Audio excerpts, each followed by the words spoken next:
Assalamualaikum warahmatullahi wabarakatuh. Halo semuanya. Sebelumnya, perkenalkan nama saya Faisa Sabani dengan nomor NIM saya yaitu 25142011110034. Saya dari Prodi S1 Keperawatan kelas 1A. Baik, pada kesempatan kali ini saya akan mempresentasikan tugas untuk mata kuliah Ilmu Dasar Keperawatan dengan judul materi yaitu Sindrom Down. Baik, langsung saja kita mulai dari yang pertama yaitu definisi. Apa sih sindrom Down itu? Sindrom Down adalah penyakit bawaan atau kelainan genetik yang disebabkan oleh pembelahan sel yang tidak biasa yang mengakibatkan salinan kromosom 21 yang berlebih. Penyebabnya apa? Penyebab Down syndrome dikarenakan trisomi 21, yaitu terjadi karena kegagalan kromosom 21 untuk berpisah dengan benar saat pembentukan sel telur atau sel sperma. Nah, kondisi ini bisa disebut juga dengan non-disjunction.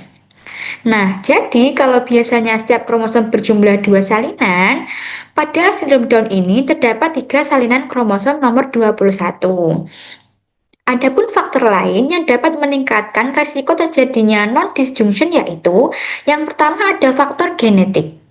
Contohnya, jika dalam satu keluarga ada anak atau anggota keluarga yang pernah mengalami lahir dengan keadaan sindrom Down, maka resiko kehamilan berikutnya untuk mengalami kondisi yang serupa itu menjadi lebih tinggi. Mengapa demikian? Hal ini bisa terjadi karena terdapat kelainan pada kromosom yang dibawa oleh orang tua. Yang kedua ada faktor infeksi. Infeksi tertentu dapat mengganggu pembelahan sel dan perkembangan janin. Yang ketiga yaitu faktor autoimun. Penyakit autoimun terutama berkaitan dengan tiroid dapat menyebabkan ketidakseimbangan hormon. Ketidakseimbangan hormon ini dapat memengaruhi proses pembentukan sel telur dan meningkatkan resiko terjadinya non-disjunction. Yang keempat, faktor umur ibu. Semakin tua usia ibu, terutama setelah usia 35 tahun ke atas, kualitas sel telur menjadi menurun. Sel telur yang menua lebih sering mengalami kesalahan saat membelah diri, sehingga kromosom bisa saja gagal untuk berpisah. Jadi, resiko non-disjunction juga lebih meningkat. Yang kelima yaitu faktor umur ayah. Usia ayah yang lebih tua juga dapat mempengaruhi kualitas sel sperma. Faktor pola makan, pola hidup, atau proses pembentukan sperma yang tidak optimal dapat meningkatkan resiko kelainan kromosom. Perjalanan penyakit. Perjalanan penyakit sindrom Down dimulai. Proses ini berawal dari ovum dan zigot yang mengandung asam deoksiribonukleat atau DNA. Selanjutnya, DNA akan membentuk kromosom. Kromosom sendiri terdiri dari dua bagian yaitu sentromer dan lengan kromosom. Kemudian, saat terjadi pembelahan sel atau pada fase metafase, kromosom yang seharusnya membelah dengan seimbang itu terjadi kelainan pada proses pembelahan ini. Nah, kelainan inilah yang menyebabkan beberapa jenis gangguan kromosom seperti yang pertama yaitu non-disjunction, yaitu kegagalan kromosom untuk berpisah secara normal. Yang kedua ada translokasi kromosom 15 dan 21, di mana sebagian kromosom berpindah ke kromosom lain. Yang ketiga ada mosaik, yaitu sebagian sel normal dan sebagian lainnya mengalami kelainan. Jika terjadi translokasi kromosom 15 dan 21 ini, maka akan muncullah kondisi yang dikenal dengan sindrom Down. Pada sindrom Down, kematangan organ belum sempurna dan dapat muncul kelainan organ yang akhirnya mengganggu sistem tubuh secara keseluruhan. Nah, dari sinilah muncul gangguan tumbuh kembang pada anak yang menyebabkan beberapa dampak seperti pada bagian otak, menyebabkan kognitif menjadi menurun, kecerdasan menjadi menurun, keterbatasan dalam pola pikir, tidak dapat melakukan aktivitas secara mandiri atau normal, sehingga menyebabkan hambatan mobilitas fisik. Yang kedua ada kelainan fisik pada anak. Meliputi ada 3, yaitu yang pertama ada kelainan fisik pertumbuhan tulang menjadi lambat, menyebabkan gangguan pada tulang dan sendi, tangan, kaki menjadi pendek dan lebar, sehingga mengakibatkan resiko cedera. Yang kedua yaitu palatum abnormal, menyebabkan lidah menjadi menjulur dan mulut terbuka. Terjadi gangguan mengunyah dan menelan, sehingga kesulitan memberi makan, mengakibatkan resiko nutrisi kurang dari kebutuhan tubuh. Lalu yang terakhir ada kelainan fisik hipotonus pada otot, menyebabkan akumulasi sekret di jalan napas, aspirasi menurun, sehingga mengakibatkan obstruksi jalan napas. Gejala pada anak pengidap sindrom Down ada 3 gejala, yaitu yang pertama ada ciri fisik. Wajah datar dengan hidung kecil dan rata. Mata sipit berbentuk seperti almond, sudut luar mata miring ke atas, dan terkadang terdapat lipatan kulit di kelopak mata atas.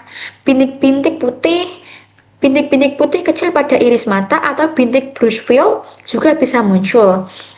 Leher pendek, terkadang dengan kelebihan kulit di bagian belakang leher. Telinga kecil, telinga cenderung kecil atau memiliki bentuk yang tidak normal. Mulut dan lidah berukuran kecil dan lidah seringkali menjulur keluar. Tangan lebar dan jari-jari pendek. Jari kelingking juga berukuran kecil. Kaki, terdapat jarak yang luas antara jari kaki yang pertama dan kedua. Otot, tonus otot lemah atau hipotonia dan persendian lebih kendur atau lentur. Yang terakhir yaitu tinggi badannya lebih pendek daripada rata-rata anak seusianya. Yang kedua yaitu gejala perkembangan, meliputi disabilitas intelektual ringan hingga sedang dan keterlambatan bicara. Yang ketiga ada gejala kesehatan, biasanya sering muncul kelainan jantung, gangguan pendengaran atau penglihatan, serta hipotiroid. Penanganan, adapun beberapa terapi untuk menangani gejala sindrom Down. Yang pertama yaitu fisioterapi, bertujuan untuk memperkuat otot, meningkatkan keseimbangan, dan membantu keterampilan motorik kasar seperti duduk, merangkak, dan berjalan. Yang kedua yaitu terapi okupasi, fokus pada peningkatan keterampilan motorik halus dan kemandirian dalam kegiatan sehari-hari, seperti makan, berpakaian, dan menulis. Yang ketiga ada terapi bicara, membantu untuk mengembangkan kemampuan berbahasa dan berkomunikasi dengan lebih baik. Yang keempat yaitu terapi perilaku, mengajarkan cara merespon secara positif terhadap situasi tertentu, terutama bagi anak yang mengalami frustasi atau gangguan seperti ADHD. Yang terakhir yaitu terapi sensorik, membantu anak mengelola rangsangan sensorik untuk menenangkan diri, mengurangi stres, dan mengatur emosi. Nah, selain dari penanganan cara terapi tersebut, ada pun beberapa aspek yang bertujuan untuk mendukung perkembangan anak. Yang pertama yaitu pemantauan medis rutin. Anak dengan pengidap sindrom Down membutuhkan pemeriksaan kesehatan secara berkala seperti pemeriksaan jantung, tiroid, pendengaran, dan penglihatan. Tujuannya apa? Tujuannya adalah untuk mendeteksi masalah sejak dini dan mencegah komplikasi. Yang kedua yaitu dukungan pendidikan. Dukungan pendidikan juga sangat penting, terutama bagi anak yang mengidap sindrom Down. Anak membutuhkan metode belajar yang sesuai, seperti pendidikan inklusif dan program belajar individual yang membantu mereka memahami materi secara bertahap. Yang ketiga yaitu dukungan psikososial. Keluarga memegang peran penting. Konseling, kelompok dukungan, dan edukasi orang tua membantu membangun lingkungan yang suportif dan mengurangi stres keluarga. Yang keempat yaitu pola hidup sehat.